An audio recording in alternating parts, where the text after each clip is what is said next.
გამარჯობა, მე არა ვარ ლოლექ სოლიციტორიდან და დღეს ვისაუბრებთ იმაზე, თუ როგორ აფასებს ტრიბუნალი მტკიცებულებებს საიმიგრაციო საქმეებში და ზოგადად რა მტკიცებულებები ითვლება სანდოდ. გაითვალისწინეთ, გადაწყვეტილება არ მიიღება ემოციებით, არამედ მტკიცებულებების სიმყარით. სწორედ ამიტომ ამ ვიდეოში ჩამოვაყალიბოთ პუნქტები, რომელიც დაგეხმარებათ საქმის სწორად მომზადებაში. კატეგორია A.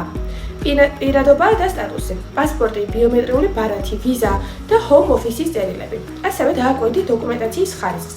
ასლები უნდა იყოს მკაფიო, გვერდების კიდები არ უნდა იყოს მოჭრილი. კატეგორია B. ბინადრობა და ინტეგრაცია. წარადგინეთ საცხოვრებელი ადგილის ხელშეკრულებები, საგადასახადო ჩანაწერები, საბანკო ამონაწერები, HMRS-ის დოკუმენტები, სკოლის ან სხვა დაწესებულების წერილები. მნიშვნელოვანია, რომ დოკუმენტები მოიცავდეს უწყვეტ პერიოდს და არა მხოლოდ ერთ გვერდს წელიწადში. კატეგორია C. ურთიერთობები და ოჯახური მდგომარეობა.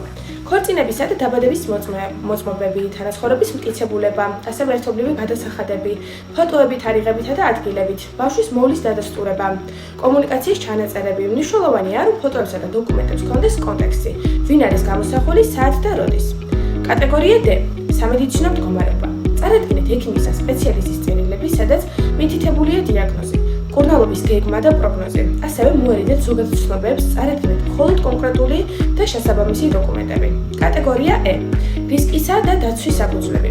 სადაწყაროებიდან მომზადებული ქვეყნის ანგარიშები, ექსპერტების დასკვნები, პოლიციის ან სასამართლოს დოკუმენტები საზღვარგარეთიდან, ჟურნალისტური მასალები, თარგმნილი სერტიფიცირებული თარჯმნების მიერ. გაითვალისწინეთ, რომ ამ შემთხვევაში არ ითვლება ინტერნეტიდან ამოღებული დაუდასტურებელი მასალა. კატეგორია F. დასაქმება და სოციალური კავშირები. შეიტანეთ დასაქმების ხელშეკრულება, ხელფასის ამონაწერი, E60 ფორმა, დამსაქმებლის წერილი, სადაც მითითებულია თქვენი როლი და ორგანიზაციისათვის თქვენი მნიშვნელობა. ასევე მოდი ვისაუბროთ ხარისხის ძირითად სტანდარტებზე. შესაბამისობა ამტკიცებს თუ არა დოკუმენტის სადაო საკითხს. სანდოობა შეიცავს თუ არა წყაროს, ხელმოწერასა და საკონტაქტო ინფორმაციას. თანამდებობა ეს ემთხვევა თუ არა თარიღები, სახელები, სხვადასხვა დოკუმენტები ერთმანეთს. და სრულფასოვნება. ფარავს თუ არა წარმოდგენილი ფაქტები ყველა პერიოდს, რომელზეც საქმე ვრცელდება.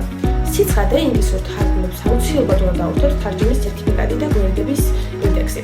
გახსოვდეთ, თუ დოკუმენტი უფრო მეტ კითხვას აჩენს ვიდრე პასუხს, ის ასუსტებს თქვენი кейსის წარმატებულობას. ნაკლები, მაგრამ სანდო მტკიცებულება ყოველთვის ბევრად უკეთესია. საბოლოოდ, რჩევის სახით გეტყვით, რომ აუცილებელია მტკიცებულებები მოამზადოთ დროულად.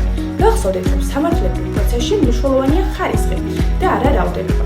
ეს ყველაფერი კი ქმნის დამაჯერებლობას.